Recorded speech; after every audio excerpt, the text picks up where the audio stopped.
Kiss me. The kiss is probably the pinnacle of romanticism from everything that I have observed.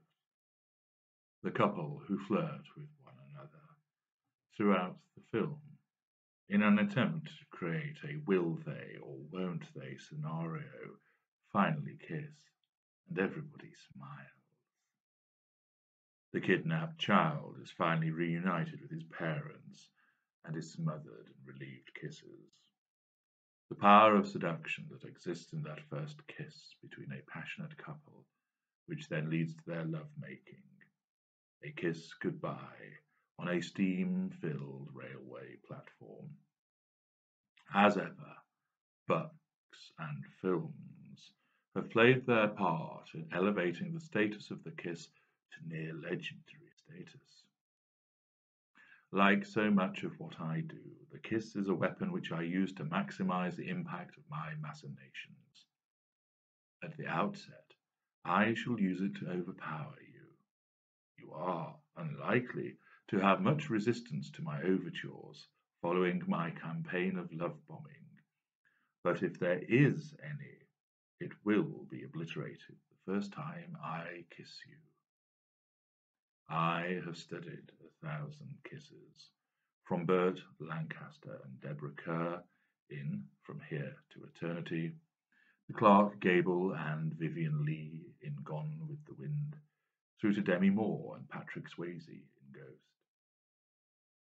I have viewed Audrey Hepburn jump from her taxi to kiss George Peppard in the rain in the film Breakfast at Tiffany's, and the post-nuptial kiss between Prince Charles and Princess Diana. It is not the famous kisses that have been subjected to my scrutiny. I have sat at railway stations and watched the greeting kiss full of excitement and passion, or the departure kiss, which encapsulates longing. I have watched the almost frenzied and desperate embrace that arises from a man finally ensnaring his quarry in a nightclub after spending a couple of hours chatting her up. While sipping from my drink in a restaurant, I see hundreds of kisses between spouses, lovers, friends, and acquaintances, all delivered in different styles, with varying emphases. All of this knowledge is collated and stored, ready for my use. I have been told many times how good a kisser I am. I am blessed with full lips, and therefore do not suffer the sometimes dispassionate affliction that can befall those who have lips of a thinner nature. From my observations, I have learned to make my advance slowly, lingering just in front of the other person's lips as I reach a hand up to cradle their neck and let my fingers lightly caress the back of their neck. My soft lips press gently against theirs, and then I retreat slightly, before advancing again, and then retreating. I do this several times before allowing my mouth to press onto theirs, and remain there as we lock our embrace, lips moving slowly together, each time moving a little wider, until a tentative tongue gently probes and touches against hers. My tongue flicks back and forth as the embrace grows stronger. I can hear her low moan of delight, and know that this approach is working.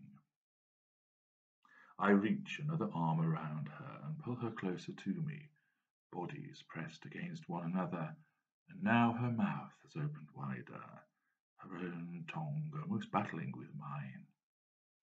I know that the tingle will be racing up and down her spine.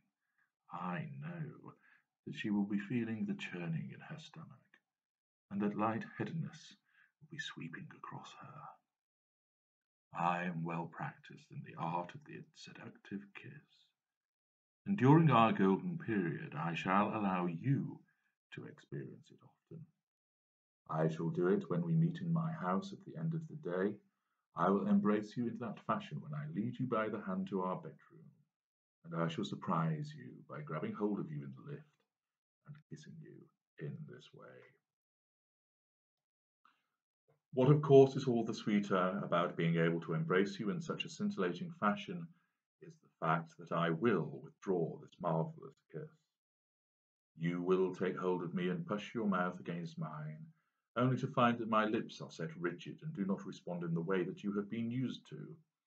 There is no warmth, no passion. You wonder where it has gone. Truth is, there was never any there to begin with. Like so much of what I do, it is an artifice purely designed to capture you and make the inevitable denigration all the more contrasting. I can see the confusion in your eyes as you try again to kiss me, but the effect is the same. You look at me, eyes searching for an answer, but I do not offer one. You ask me what is wrong, and I look away and say that there is nothing wrong. I have a variety of responses which confuse you when you try to kiss me or expect to be kissed.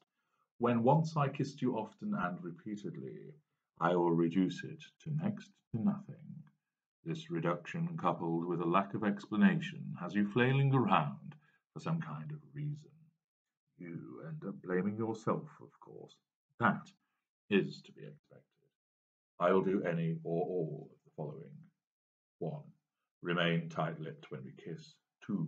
Move my head so you kiss my cheek rather than my mouth. 3. Put my hand up and block your advance. 4. Hug you instead so that your kiss flies into thin air over my shoulder. 5. Just walk away. Where once my kiss was magical and uplifting, now it is cold or non-existent. You relished our passionate embraces. Now you find yourself remarking how it is like kissing an automaton or a mannequin. I do not care. All I wish to achieve is your pained and hurt reaction to the cold front that I exhibit where once there was heat and passion.